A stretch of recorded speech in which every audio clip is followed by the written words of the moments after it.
Kita membuka kitab suci dari kitab Rut. Hari ini kita akan membaca pertanggapan dari pasal yang ketiga.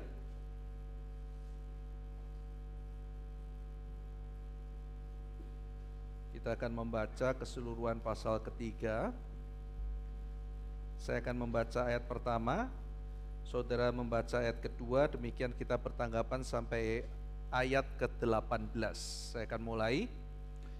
Lalu Naomi mertuanya itu berkata kepadanya, "Anakku, apakah tidak ada baiknya jika aku mencari tempat perlindungan bagimu supaya engkau berbahagia?"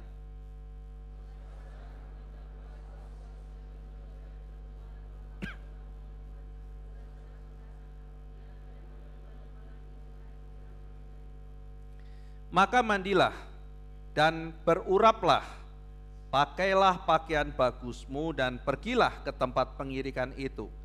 Tetapi janganlah engkau ketahuan kepada orang itu sebelum ia selesai makan dan minum.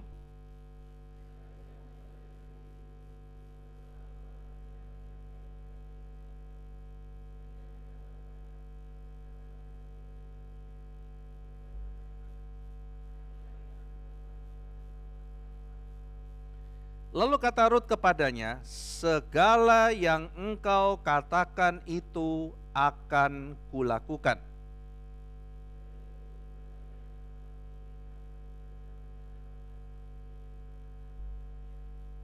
Setelah Boas habis makan dan minum dan hatinya gembira, terjemahan lain, dan dia mabok, datanglah ia untuk membaringkan diri tidur pada ujung timbunan jelai itu. Kemudian datanglah perempuan itu dekat dengan diam-diam, disingkapkannya selimut dari kaki Boas dan berbaringlah ia di situ.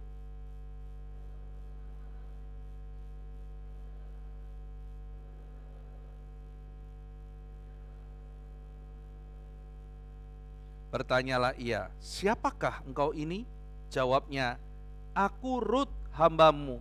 Kembangkanlah kiranya sayapmu melindungi hambamu ini, sebab engkaulah seorang kaum yang wajib menebus kami."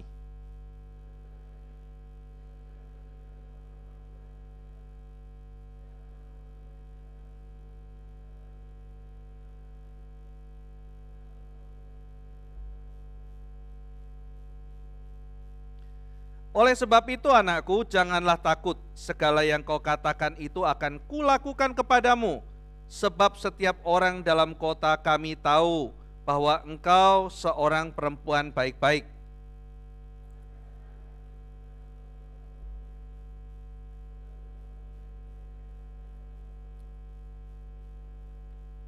Tinggallah di sini malam ini dan besok pagi. Jika ia mau menebus engkau, baik, biarlah ia menebus. Tetapi jika ia tidak suka menebus engkau, maka akulah yang akan menebus engkau. Demi Tuhan yang hidup, berbaring sajalah, tidur sampai pagi."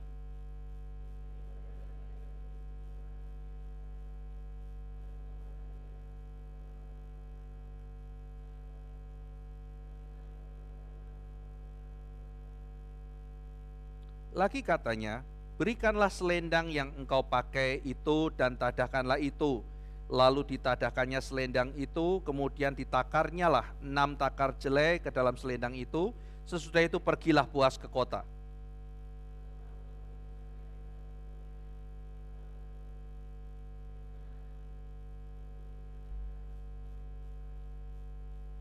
Serta berkata, "Yang 6 takar jelai ini diberikannya kepadaku, sebab katanya engkau tidak boleh pulang kepada mertuamu dengan tangan hampa."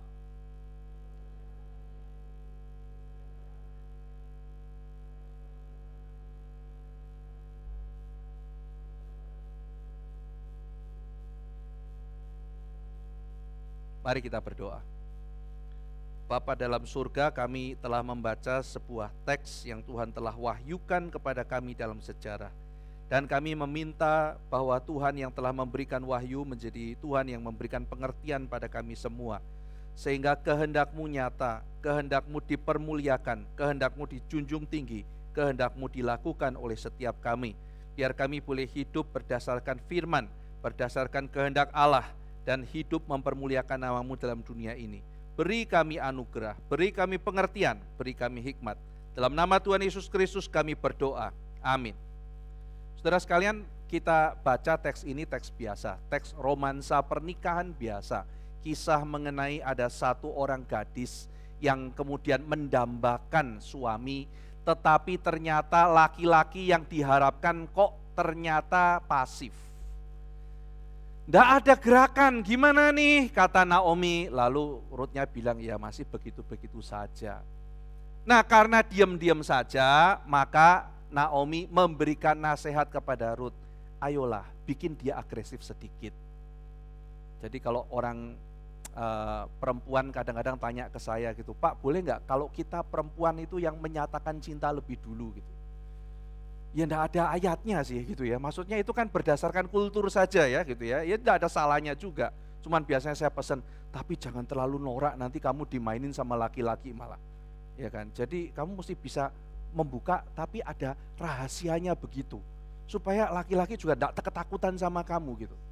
Iya kan, jadi ini ada taktiknya. Nah Ruth itu kan mengerti ya, jadi kasih kode tuh kepada yang laki, supaya yang laki ini juga nangkep kamu itu siap untuk diperistri. Kenapa dia diam-diam saja? Nah jadi kan ceritanya cuma begitu ya saudara ya. Lalu kemudian yang perempuan kasih kode gitu kan. Lalu kemudian yang laki kemudian akhirnya menanggapi, ya sudah sekarang saya sudah siap, saya akan lakukan kewajiban saya dan sebagainya. Ini kan kisah cinta biasa saudara. Tetapi saudara, kita mesti tahu bahwa kitab Rut ini selain juga ini adalah bagian firman Tuhan yang memberikan kebenaran Tuhan, di dalam konteksnya ini adalah satu surat yang juga menegaskan sebuah agenda politik. Ada nuansa politisnya juga pada waktu itu. Kenapa saudara? Karena surat ini memberikan legitimasi bahwa dinasti Daud itu adalah penggenapan janji Tuhan. Tuhan kan janji 3 hal, kita sudah bahas di pasal pertama. Pertama, Tuhan janji kepada orang Israel tanah. Yang kedua, keturunan. Dua-duanya sudah digenapi. Yang ketiga saudara, raja. Maka itu sebabnya di awal kitab Rut, penulis kitab Rut yang dipercaya adalah Samuel langsung mengatakan bahwa Rut itu ada kesamaannya sama Abraham. Kenapa begitu? Karena mau mengingatkan, ini janji Tuhan loh kitab Rut ini. Tuhan sudah berjanji tanah digenapi. Tuhan janji keturunanmu akan banyak digenapi. Yang ketiga nih, Tuhan akan memberikan raja. Jadi kitab Rut ini adalah sebuah legitimasi bahwa dinastinya Daud itu adalah kehendak Tuhan. Jadi sifatnya adalah revelatory tetapi juga bersifat politis. Nah sekarang pertanyaannya saudara, apa kaitan cerita perempuan goda-goda laki-laki, lalu cerita kasmarannya mereka dengan legitimasi keluarga Daud? Nah ini yang perlu kita pikirkan gitu. Kaitannya ada di mana ini? Coba baca-baca gitu, sebelah mana ya gitu. Nah hari ini kita akan kaitkan itu saudara. Kita akan kaitkan mengenai pasal ketiga ini, dan saya harap ketika saudara pulang, saudara akan bisa melihat cerita ini dari perspektif jemaat yang pertama. Oh kira-kira zaman itu orang kalau mendengar cerita pasal 3 ini nangkepnya kira-kira seperti itu. Jadi saya akan bawa saudara pelan-pelan untuk melihat dunia Israel pada waktu itu, sehingga saudara bisa punya gambaran gitu. Nah saudara, sebelumnya kita mulai lihat ya, sebelumnya kita mulai pikirkan dulu, ini nasihatnya Naomi omong-omong bener apa enggak nih gitu. Kan Naomi kasih nasihat ya saudara, banyak orang itu enggak mau dengar nasihat saudara. Dikasih tahu nasihat baik-baik enggak mau didengar. Hanya semata-mata gengsi, pokoknya pendapat saya paling benar. Dikasih tahu nasihat orang tua dilawan, dikasih nasihat orang bijak dilawan, rasa dirinya paling benar sendiri, enggak pernah mau dengar nasihat. Ini orang enggak akan bisa bertumbuh. Orang yang keras hati, enggak mau dengar nasihat orang, enggak pernah mau belajar dari orang lain, itu susah untuk maju, enggak akan berkembang. Dikasih nasihat orang bijak harus buka telinga. Kemarin saya ajak satu orang murid saya ketemu sama senior di dalam bidang tertentu gitu ya. Kemudian saya suruh senior itu ngomong, terus kemudian saya sama murid saya tuh dengerin gitu, lewat telepon. Terus saya bilang sama murid saya ini, tuh kamu lihat ya, kamu kalau ketemu sama orang tua itu kadang-kadang cerewet, saya bilang gitu. Itu dia ngomong terus kan, tapi begitu dia ngomong, kamu dapat ilmu kan? Iya Pak, dapat ilmu. Jadi itulah manfaatnya kita ketemu orang tua. kita ketemu senior. Saya nanya, ini murid saya ini gurunya ini, oh itu generasi ketiga, dia generasi pertama, orang tua gitu. Saya kenal itu gurunya dia tuh begini-gini, wah dia kasih penjelasan semua dalam bidang itu, sangat senior. Lalu saya cerita sama murid saya, kamu ya ketemu orang kayak begitu, bisa ketemu orang besar seperti itu, kamu suruh dia ngomong terus.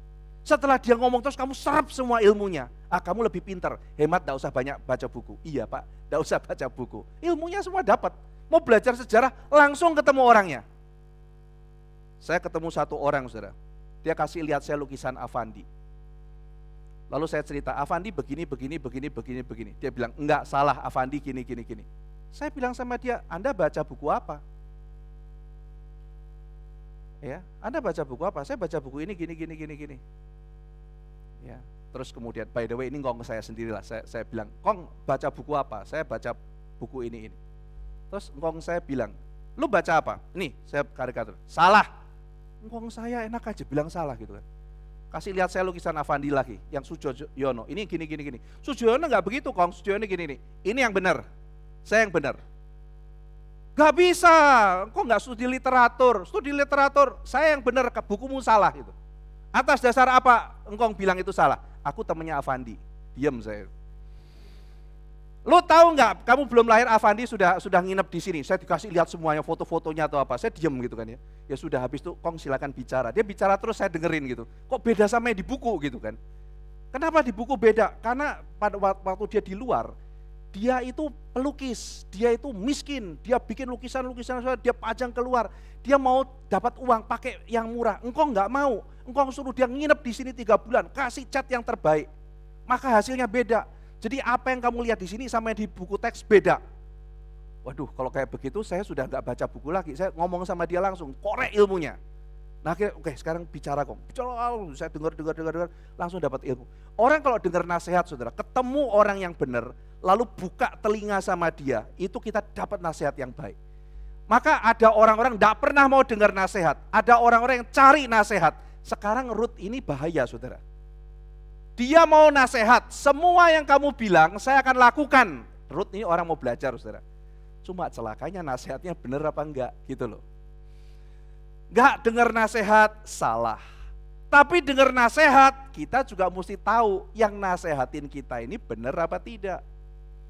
Kalau nasihatnya benar, hiduplah kita. Nasihatnya keliru, hancur.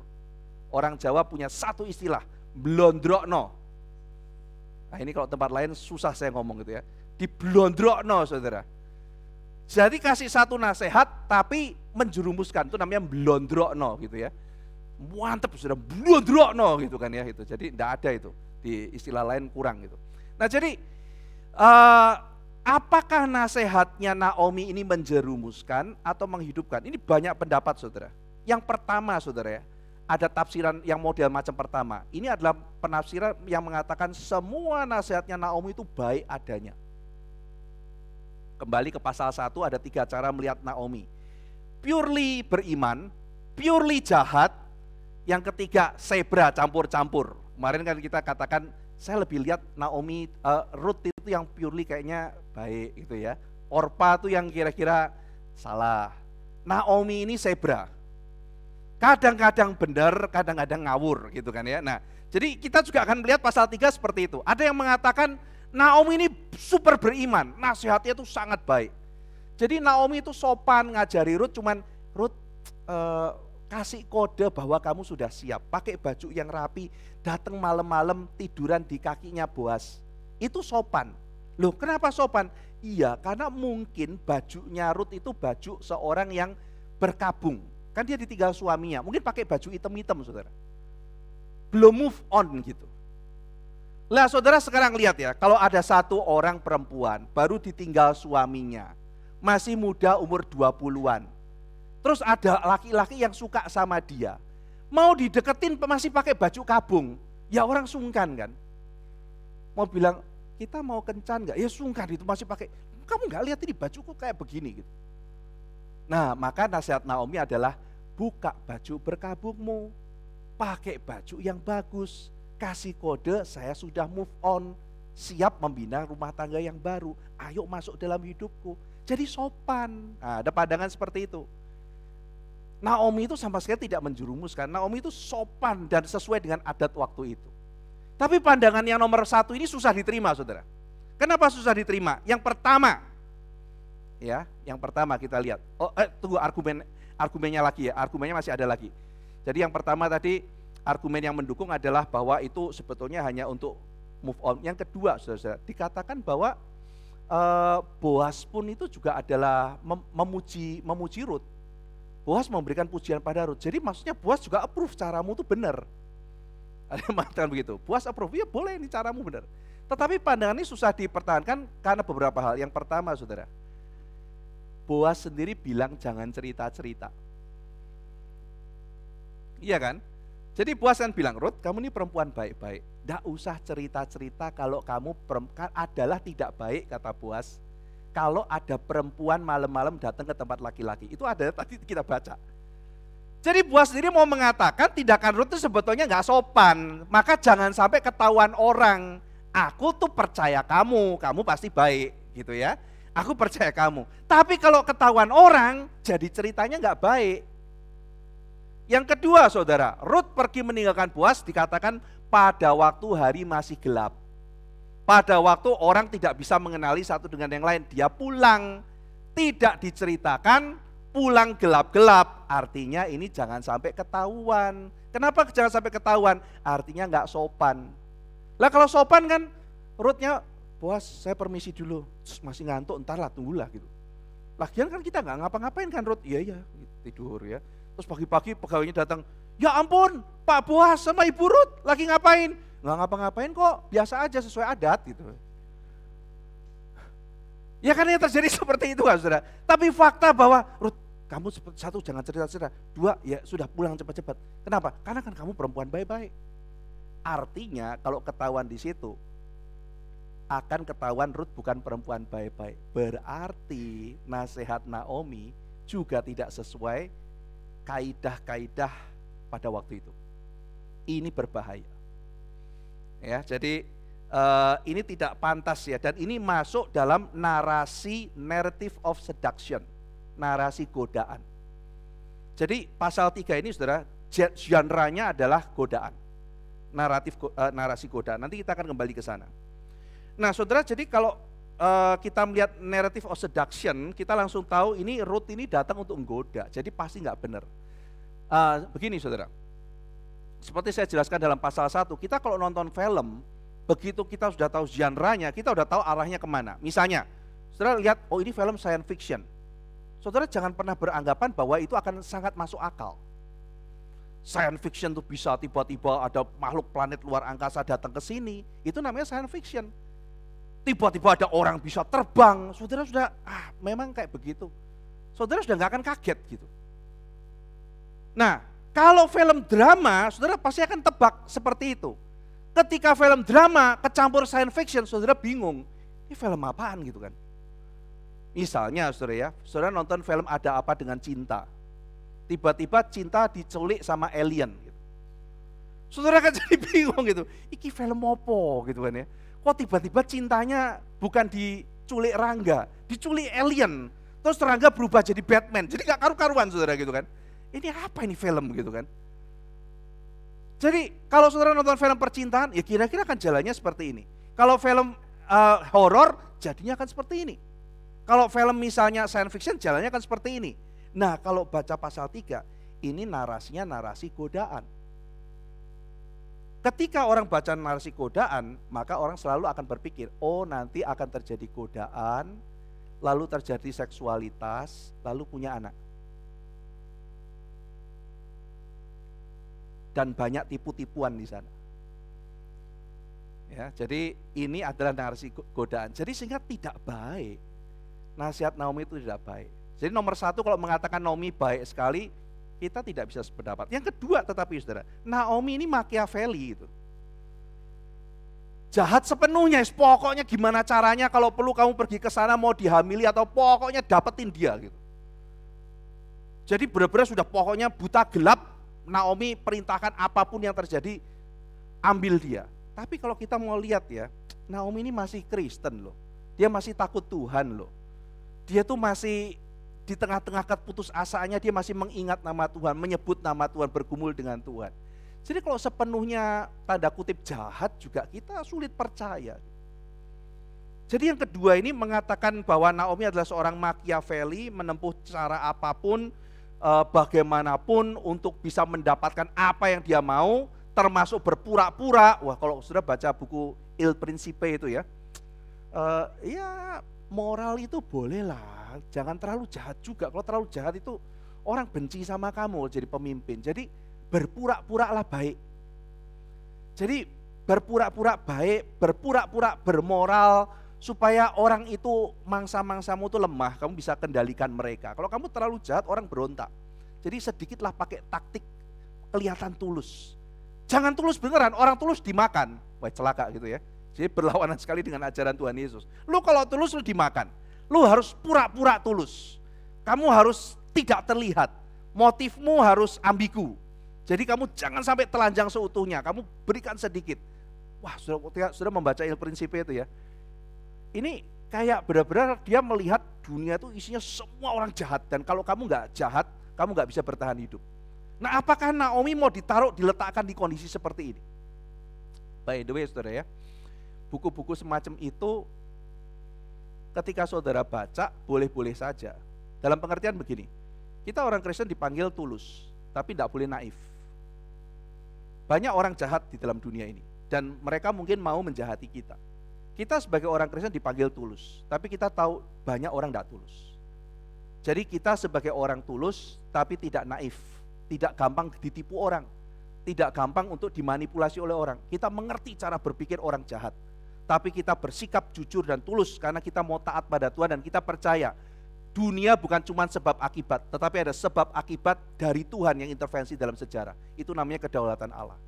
Nah, saudara sekalian, jadi kita tidak terima juga kalau Naomi sejahat itu. Yang ketiga, saudara, ini mungkin posisi saya adalah begini.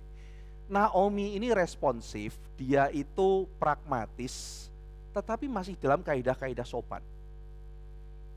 Ini memang tidak sesuai dengan norma, agak pragmatis, tetapi Naomi juga gak bermaksud sampai sejahat itu sama Ruth. Cuman ini sangat berbahaya, bisa berakhir dengan perzinahan.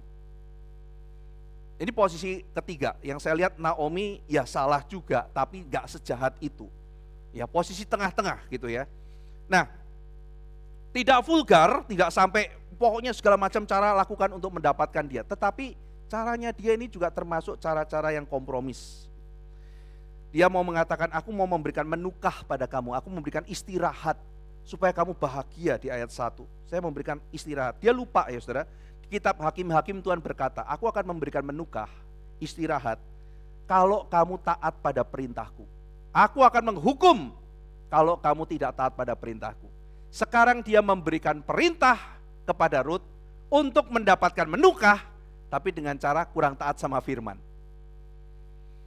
Bersyukurnya masih ada pengampunan Tuhan, saudara. Tuhan tetap memberikan penyertaan. Tapi bukan berarti semua pelanggaran saudara pasti akan seperti ini. Ya, jadi ini adalah special case di mana meskipun mungkin nasihat Naomi sangat pragmatis, tetapi Tuhan mengubahnya menjadi sesuatu kebaikan. Ya. Nah, saudara, sekarang kita akan mulai melihat ya di situasi seperti ini. Ini adalah narasinya, saya sebut tadi narasi godaan, narrative of seduction. Tetapi naratif seduction ini berbeda, saudara, sangat berbeda sekali.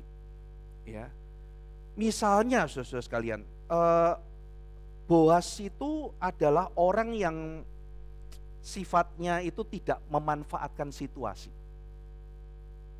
Saudara, kalau misalnya ada perempuan wangi-wangi, bajunya itu bagus, saudara malam-malam lagi mabuk, bangun, ada perempuan sendirian ya di kakinya saudara. Saudara bangun ngomongin apa sama dia? Saudara ngajakin KTP atau bikin hal gak benar? Saudara bisa gak ngomongin kayak mereka itu? Kiranya Tuhan, diingetin Tuhan loh. Ruth ngomongin Tuhan, Boas ngomongin Tuhan gitu. Saya bayangin ada anak remaja, pemuda pacaran, gak ada orang tuanya gitu ya. Orang tua sudah gak ada, tinggal kita berdua, ngomong apa yang kita lakukan, ingatlah firman Tuhan gitu kan ya. Ini mereka berdua gitu loh.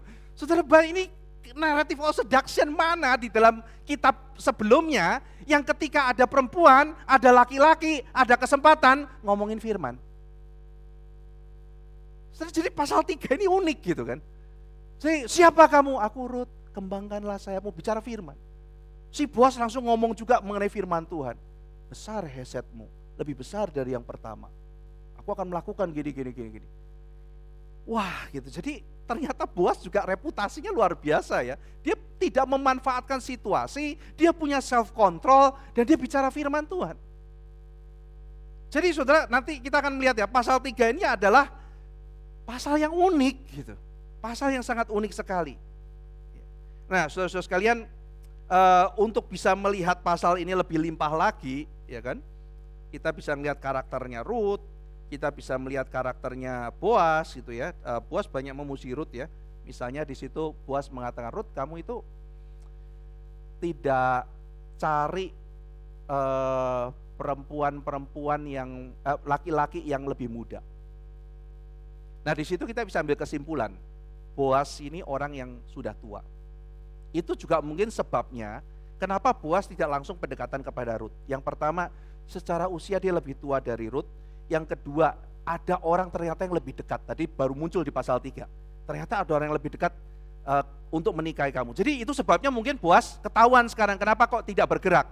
Iya kan? Ada orang yang lebih dekat. Nanti Rut kalau dia sudah gak deketin kamu, baru aku deketin kamu. Yang kedua, kamu kok mau cari aku ya? Aku ini kan udah tua. Kamu tidak cari yang muda, artinya dia tua. Yang kedua, dia manggil Rut apa saudara? Anakku. Anakku. Ya. Jadi begitu bangun, tidak ada orang, kan harusnya dipanggil sayangku gitu ya. Enggak loh saudara. Enggak loh, ini laki-laki ya, teladani Boas ya gitu. Self control, anakku gitu ya. Bicara firman Tuhan, jarang sekali seperti ini saudara. Nah mari kita teliti saudara, narasi seduksi yang ada di dalam kitab suci. Yang pertama saudara, saya ingin mengajak saudara mengingat apa yang terjadi pada kejadian 18 dan 19 ya, yaitu yang terjadi pada keluarga Lot. Nah jadi ceritanya saya ingatkan sedikit ya mengenai kisah godaan pertama, godaan putri Lot kepada Lot.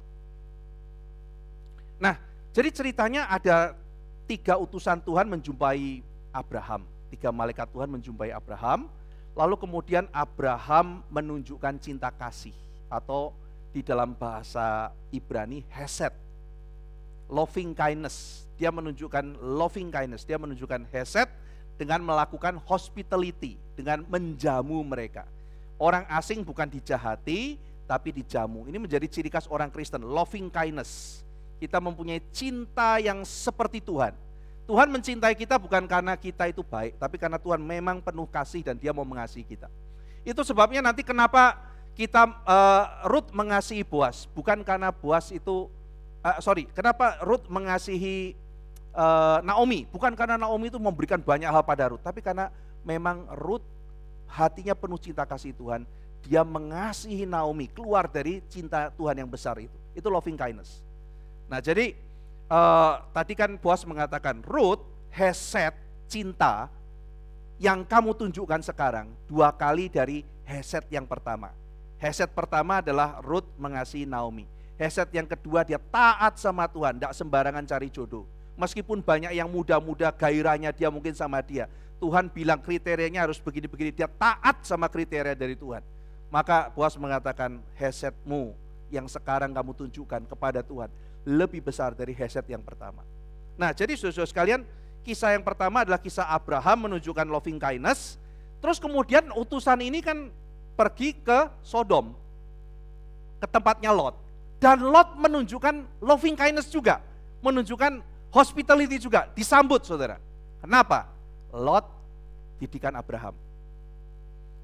Jadi didikan Abraham masuk kepada Lot, Lot buka pintu terima mereka. Sodom tidak. Orang-orang yang ada di Sodom mau melakukan kekerasan. Jadi kalau anak Tuhan melakukan loving kindness, orang-orang dunia melakukan violence, kejahatan, mau dijahatin dan mau dipakai. Nah, saudara sekalian, maka kemudian akhirnya di situ diceritakan Lot pakai cara yang salah, dia mau kasih anak perempuannya tapi dilindungi oleh malaikat Tuhan, dibutakan semuanya, dibawa keluar, tapi istri Lot jadi tiang garam, Sodom Gomora dihancurkan Tuhan dan mereka sekarang ada di tempat pengungsian. Kemungkinan saudara, putri Lot tuh ketika ngelihat semuanya hancur, dia kira seluruh dunia hancur. Dia kira seluruh dunia hancur. Terus dia mikir, kita punya anak dari mana? Tinggal aku, kamu dek, sama papa. Seluruh dunia sudah tidak ada. Seluruh laki-laki sudah tidak ada. Coba dia sabar berapa bulan saudara ya, turun, lah masih banyak laki gitu kan ya. Dia kira mungkin seluruh dunia sudah dihancurkan. Kan traumatis saudara, jatuh semua lari. Nah akhirnya Alkitab mencatat satu kejadian yang sangat memalukan. Mereka bikin Lot mabuk, lalu kemudian dia minum anggur dan tidur mabuk, lalu kemudian digoda sama anak perempuannya. Esok harinya dikatakan mereka ada benih lalu melahirkan 2 orang anak. Persis kayak Boas saudara ya, minum anggur, mabuk, perempuan menggoda, lalu punya anak. Tapi pasal 3 kan beda ceritanya. Ya. Nah saudara-saudara sekalian, siapa anak hasil dari anak-anak Lot? Ada 2. Pertama namanya Amon. Kedua namanya Moab. Sekali lagi, putri Lot punya anak 2 ya, masing-masing ya. Yang satu Amon, yang satu Moab. Oke. Apa kaitannya dengan Rut pasal 3? Rut dari Moab. Ya, jadi kita bisa lihat kaitannya ya. Rut dari Moab. Itu sudah ada kisah tragis yang pertama, sekarang terulang lagi. Ada Moab nih. Nah, Moab tuh ceritanya akhirnya mengikuti Sodom, bukan mengikuti Abraham. Pada waktu Israel keluar dari tanah Mesir, mereka mampir ke tanah Moab, lalu mereka minta makan saudara, diusir. Dilakukan kekerasan saudara. Lalu kemudian mereka diserang, dikirim Balak mengirim yang namanya Bileam untuk mengkutuki dia. Lalu kemudian gagal, Tuhan melindungi Israel. Lalu Bileam mengatakan, biar mereka hancur sendiri. Caranya apa? Goda. Godanya gimana? Keluarin perempuan-perempuan Moab, godain mereka supaya berzina, biar Tuhan hancurin mereka sendiri. Mereka nggak bisa diserang dari luar, mereka dihancurkan dari dalam, bikin mereka dosa. Maka Moab bukan melakukan hospitality, Moab melakukan violence and sexuality. Itu cara menyelesaikan masalah. Jadi begitu pasal 3 Rut, oh Moab, malam-malam, tidur, memang Moab, violence, sexuality. Udah tebak, tapi orang waktu baca ini, wih kok ada ini ya, ada plot twist ya gitu ya, ada plot twist di sini gitu. Waduh, ceritanya plot twist gitu. Jadi plot twistnya di sini saudara, genre-nya udah kayak begini, loh ternyata plotnya kebalik. Ya, ceritanya nggak ada godaan, nggak ada apa. Nah sekarang kita lihat narasi godaan kedua dalam kitab suci, yaitu kisah apa saudara? Itu ada di dalam kisahnya pasal 38 kitab Kejadian. Kisahnya Yehuda dan Tamar. Ya, jadi ini narasi godaan kedua. Ceritanya saudara, Yehuda punya 3 orang anak. Satu Yehuda masih belum bertobat. Yehuda punya 3 orang anak, yaitu Er, Onan, dan Shela. Singkat cerita, Er ini menikah dengan seorang gadis bernama Tamar. Tapi Alkitab mencatat dengan sangat singkat, Er ini jahat di mata Tuhan. Maka Tuhan membunuh Er. Cabut nyawa Er. Nah, Yehuda mungkin tidak tahu bahwa Er itu jahat di mata Tuhan, Tuhan membunuh gitu kan. Er mati. Terus kemudian ya Tamar kan mau legacy Er kan. Tamar nih yang mau menjaga amanat dari Tuhan. Ya udah, ini sudah pergi gimana? Ya sudah, kamu nikah sama Onan. Ternyata Onan egois, saudara. Onan menikah tapi tidak mau punya anak, diulur-ulur. Kenapa, saudara? Karena saya sudah jelaskan di pasal 1, kalau punya anak dia harus korban. Dia kalau punya anak, anaknya itu dihitung keturunan kakaknya, bukan keturunan dia. Jadi dia tidak mau. Maka Onan akhirnya dianggap Tuhan jahat. Kamu egois, Onan. Kamu tidak mau taat perintah saya. Onan juga dibunuh sama Tuhan. Nah sekarang saudara pikir jadi Yehuda ya. Anakku satu nikah sama ini mati, menikah lagi mati. Berarti perempuan ini bawa sial. Jadi mikirnya kebalik, saudara. Bukan anakku dua-dua jahat, enggak, tapi mikirnya perempuan bawa sial. Terus anaknya datang lagi, si Tamar, minta Sheila dong. Waduh, Sheila juga diminta. Anakku tinggal satu, alasannya apa? Masih kecil, tunggulah agak gedean. Ya sudah ditunggu, saudara, pakai kain kabung. Tunggu, loh kok gak dikasih-kasih. Nah akhirnya disinilah Tamar tahu Yehuda curang. Dia ulur-ulur. Nah saudara, sebetulnya kalau misalnya Yehuda takut untuk memberikan Sheila, apa yang harus dia lakukan? Dia boleh memperistri Tamar. Ya, jadi ketika nanti Tamar menggoda Yehuda, sebetulnya Yehuda juga boleh. Tapi kenapa nggak mau? Mungkin takut mati juga. Mati aku jadi gitu, ikut sial, ini perempuannya bawa sial gitu. Ini kebalik itu, kadang-kadang kasihan ya, si Tamar dibilang pembawa sial, justru yang jahat itu suaminya pada waktu itu. Saya kira, waduh gimana ya gitu. Ada jalan keluar kedua, yaitu cara bebaskan dia dari kewajibannya. Jadi perempuan ini dilepaskan, boleh cari laki-laki lain. Tapi itu pun Yehuda tidak mau lakukan. Kenapa? Itu mempermalukan nama dia, dan dia itu pemimpin. Jadi cara Yehuda apa? Jahat dia, digantung perempuan ini. Statusnya dibikin gak jelas. Nah perempuan ini lebih taat ketimbang Yehuda, karena dia lebih pikirkan keturunan daripada Maka nanti Yehuda akan bilang begini, perempuan ini lebih benar dari aku. Itu kalimat dia. Nah jadi saudara, singkat cerita, waktu Yehuda keluar digoda, perempuan itu pakai baju apa segala macam ya, dandan wangi, goda-goda Yehuda. Yehuda tergoda, terus akhirnya kamu siapa ya kan, dia gak akan ngaku bahwa dia adalah Tamar. Akhirnya tidur dengan dia. Nah setelah tidur dengan dia, Yehuda, wah aku gak bawa uang, bayarnya besok ya. Oh gimana dong, gak ada itu. Ya sudah nih, aku bawa ini, aku bawa tanda, bukti. Kalau zaman sekarang KTP gitu kan saudara ya. Ini tandanya saya kasih ke kamu. Ya, tandanya dipakai, tanda Yehuda. Besok ada orang datang bawa kambing, tandanya aku minta balik. Oke, perempuan itu pegang. Nah jadi saudara, nantinya pada waktu Isai menyuruh Daud ketemu kakaknya di medan perang, dia bilang apa? Bawa tanda. Kalimat tanda yang dipakai itu kayak tanda yang diberikan Yehuda kepada Tamar. Bawa tanda bahwa kakakmu dalam keadaan shalom. Mungkin saudara, kalimat itu keluar ketika Daud di medan perang. Dia melihat seorang Benyamin yang namanya Saul diledek sama Goliat. Terus bilang minta tanda, dia ingat Yehuda. Dia adalah keturunan Yehuda. Dan Yehuda nanti memberikan nyawanya untuk menolong Benyamin.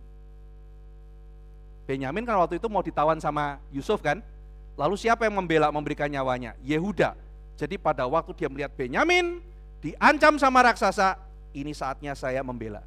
Mungkin ya, kita nggak tahu. Tetapi kata itu muncul. Jadi Tuhan pasti menggerakkan Daud. Tapi poin apa yang membuat Daud yakin bahwa dia sekarang dipakai Tuhan untuk menghadapi Goliat? Mungkin itu, saudara. Ya, kalimat keluar dari Isai. Tuhan pakai kalimat itu, bawa tanda. Dan kata tanda itu tanda yang dipakai Yehuda berikan kepada perempuan ini. Nah perempuan ini saudara-saudara sekalian pegang, besoknya dibawain domba, perempuannya udah nggak ada. Wah ya sudahlah, untung satu domba, mungkin itu ya pikir ya.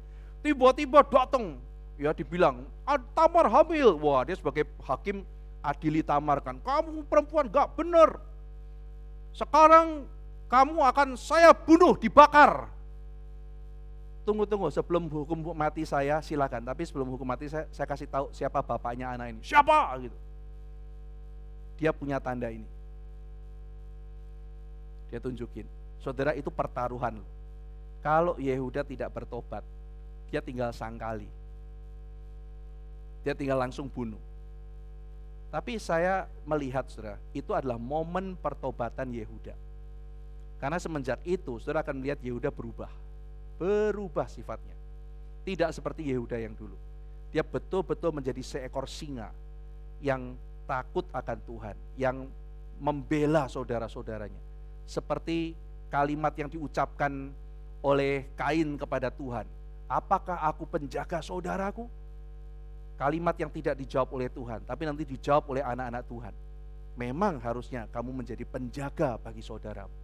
Dan Yehuda menyerahkan nyawanya, menjaga nyawa saudara-saudaranya. Yusuf menjaga saudara-saudaranya. Tidak peduli dendam atau apa, dia menjaga saudara-saudaranya. Sampai saudara-saudaranya berlangsung hidup. Itulah kehendak Tuhan. Nah, jadi saudara-saudara sekalian, akhirnya Yehuda bertobat. Dan akhirnya dia menerima Tamar kembali. Jadi kita melihat ya, ada cerita godaan kedua. Nah, lalu akhirnya Tamar melahirkan 2 orang anak, ya kan? Dia melahirkan 2 orang anak. Anaknya yang pertama namanya Peres, yang kedua namanya Zerah. Itu adalah anak Yehuda dan Tamar. Nah, saudara sekalian, mari kita lihat Rut pasal yang keempat ayat 18.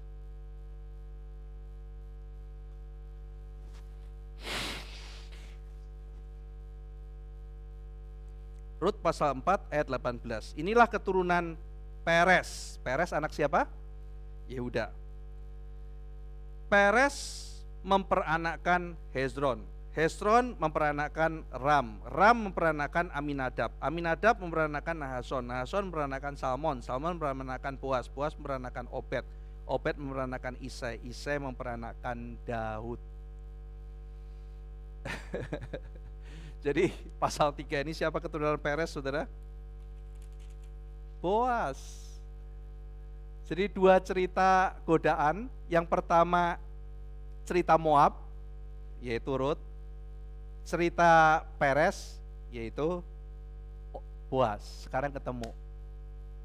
Apakah ceritanya sama? Beda. Jadi saudara, kalau misalnya bilang, aku dulu ya keluargaku pernah begini, ada dosa ini, ada dosa ini, dosa ini. Ya itu dulu keluarga. Tidak apa-apa saudara. Tapi minta sama Tuhan, kiranya melalui keluargaku berbeda.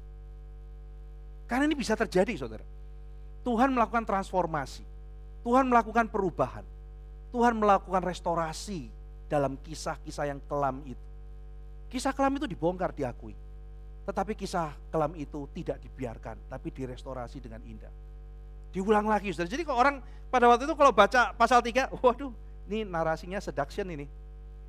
Udah nih, tokoh-tokohnya sama lagi. Si Moab satu ini, si Peres satu ini. Udah deh, isinya deh. Punya anak nih, punya anak. Kok enggak ya?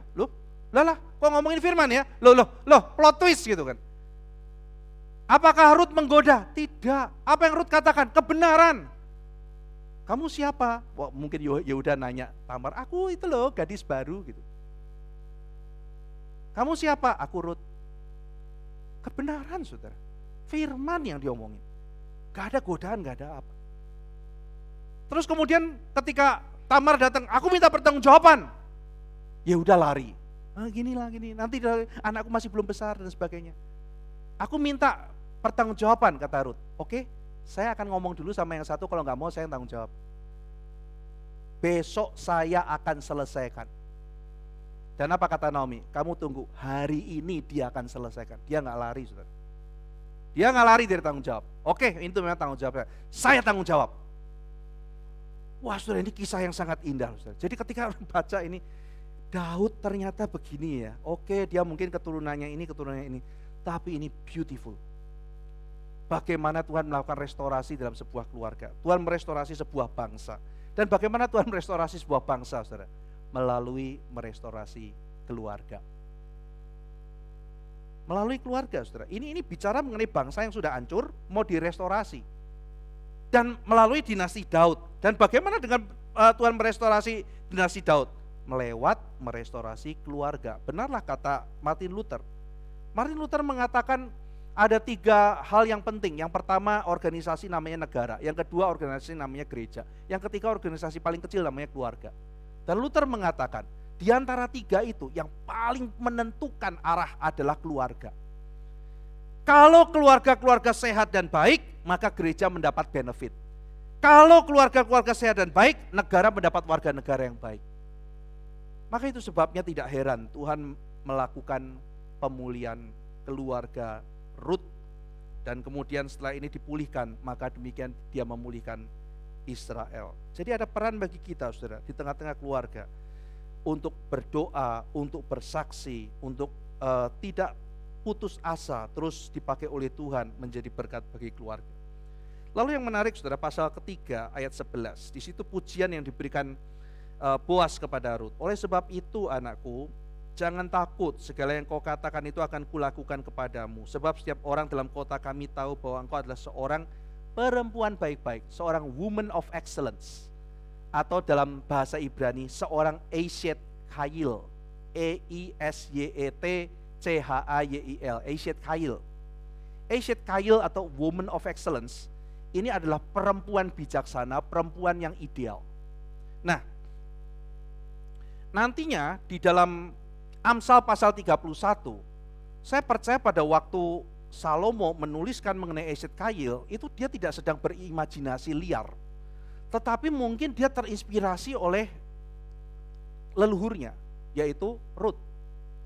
Ketika dia mengatakan istri yang cakap, Eshet Chayil, siapa akan mendapatkannya? Ia lebih berharga dari permata. Amsal 31 ayat 11. Jadi ketika Eshet Chayil ini diucapkan, itu bukan abstrak, tetapi dia sedang melihat karakteristik yang ada dalam nenek moyangnya, yaitu Rut. Dan Rut disebut Eshet Chayil, kenapa? Karena imannya kepada Tuhan. Imannya kepada Tuhan. Jadi dia adalah seorang yang sungguh-sungguh memegang firman Tuhan. Engkau anakku, engkau adalah seorang Eshet Chayil, engkau adalah seorang perempuan baik-baik, kata si Boas. Lalu kalau kita baca Amsal 31 ayat 11, hati suaminya percaya kepadanya, suaminya tidak akan kekurangan keuntungan. Ia berbuat baik kepada suaminya dan tidak berbuat jahat sepanjang umurnya. Kalau kita bayangin Rut, bahkan suaminya sudah mati pun dia masih ingat, saudara. Dia masih mau berbuat baik, dia masih memegang firman Tuhan, apa yang harus dia lakukan kepada suaminya dan sebagainya. Jadi kita melihat bagaimana ada seorang perempuan yang nanti akhirnya menjadi semacam patron, ibu-ibu biasa, saudara, menjadi patron kerajaan gitu. Sampai nanti raja cucunya tuh mengatakan, ya harusnya kayak begitu. Sayangnya, saudara, itu hanya angan-angan Salomo. Tapi pada waktu dia cari istri, dia tidak cari Eshet Chayil. Dia cari putri Fir'aun, dia cari apa, dia cari sembarangan, saudara. Akhirnya dia jatuh. Padahal ketika kita melihat Amsalnya jelas, kamu harusnya cari Eshet Chayil. Tapi kenapa yang kamu cari adalah akhirnya dia menikah banyaknya luar biasa. Dan akhirnya jatuh ke dalam dosa. Padahal Musa sudah memberikan peringatan, kalau kamu jadi raja, kamu jangan memperistri banyak orang perempuan asing karena hatimu akan dicondongkan kepada ilah-ilah mereka. Itu semua sudah ada peringatan, saudara. Ya. Nah, jadi ada banyak pelayanan spektakuler, tapi sekali lagi melalui kitab Rut kita diingatkan, saudara, ada pelayanan-pelayanan yang dimulai dari hal yang sederhana, yaitu dimulai dari keluarga. Dan biarlah kita mulai berdoa bagi keluarga kita berdoa bagi diri kita. Karena apa yang kita lakukan mungkin bisa menjadi seperti Rut. Siapa yang sangka apa yang dia lakukan akhirnya menjadi patokan, bahkan muncul di Amsal 31. Bagaimana mengikut Tuhan dan sebagainya. Kita melihat Tuhan menghargai pelayanan-pelayanan yang sederhana, sebagaimana Tuhan yang besar juga bisa memakai seseorang untuk pelayanan yang sangat spektakuler. Mari kita berdoa. Bapa dalam surga, kami melihat bahwa Tuhan melakukan restorasi ketika manusia jatuh dalam dosa, ketika manusia bersalah, tetapi Tuhan tidak tinggal diam. Kami melihat satu hal yang sangat indah, bagaimana Tuhan memulihkan keluarga-keluarga yang hancur, yaitu kami melihat anak-anak Lot, kami melihat Tamar, mereka punya motivasi yang mungkin benar, tetapi cara-cara yang salah. Dan Tuhan pulihkan dengan begitu indah di dalam Kisah Rut pasal yang ketiga. Ketika dua bangsa ini bertemu dan terjadi restorasi, memunculkan satu era yang baru, satu wangsa yang baru, satu dinasti yang baru. Dinasti yang penuh dengan shalom, dinasti yang penuh dengan cinta kasih, hesed, pengampunan Tuhan yang akan dinyatakan di dalam sejarah. Terima kasih ya Tuhan, kami berdoa Tuhan juga boleh merestorasi hidup kami, memakai kami untuk melakukan hal-hal yang Tuhan kehendaki, sehingga dunia menjadi berubah meskipun sedikit demi sedikit melalui ketaatan kami kepada Tuhan.